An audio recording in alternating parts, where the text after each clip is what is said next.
How inflation of 18% under Biden is decimating Americans. Everyone knows by now that no matter what you're purchasing right now, it's super duper expensive, way more expensive than it was under Trump.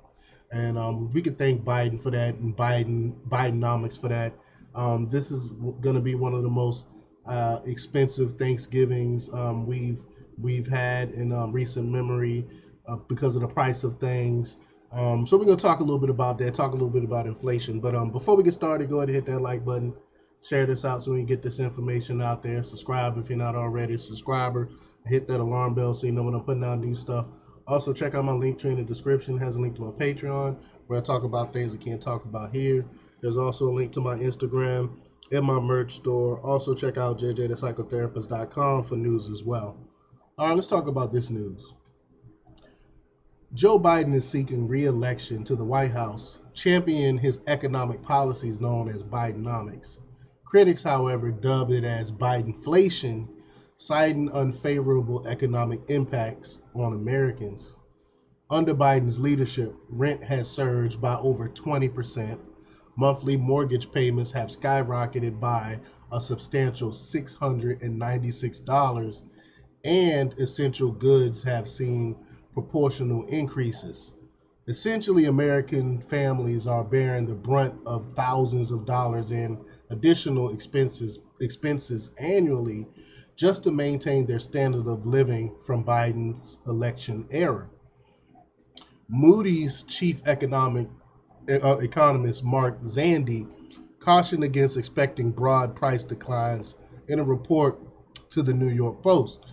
Even though some people in Biden's administration are trying to paint the picture of the economy's getting better, but we don't see that when we go and purchase things in stores. And despite Biden residing in the White House and managing residencies in Wilmington, Delaware, and a lavish beach home nearby, Americans are facing the harsh realities reflected in their monthly expenditures. Rent.com reports a media monthly asking rent of $2,011, a significant increase from the $1,667 3 years prior to Biden. I mean, that's crazy. Rent $2,000.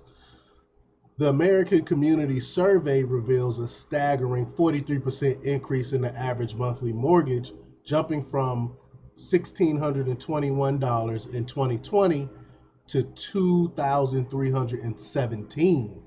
New car prices, oh my gosh, that's even worse.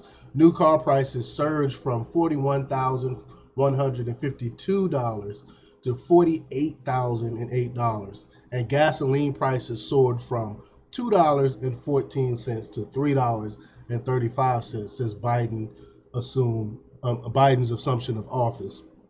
While Biden touted October's consumer price index increase of 3.2% as positive for Bidenomics, consumers are grappling with a more alarming 18.2% hike since Biden's inauguration. Eggs saw a 47% increase.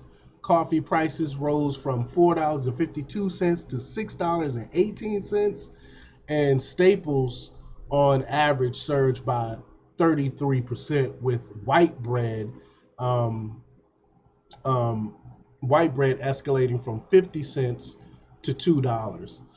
Just crazy. Meat production like chuck, bacon, sirloin, and chicken experienced an increase of 22%. Biden continues to champion Bidenomics, claiming to reduce the government's deficit. However, Treasury data reveals a doubling of the deficit from 1 trillion to 2 trillion over the past year. I mean, just lies on top of lies. And consequently, 60% of adults as of October are living paycheck to paycheck, and 4 to 10 consumers perceive themselves as worse off compared to 2022. I mean, this is just crazy. And credit card debt has surpassed $1 trillion, and 96% of shoppers anticipate overspending this season, according to a TD Bank survey.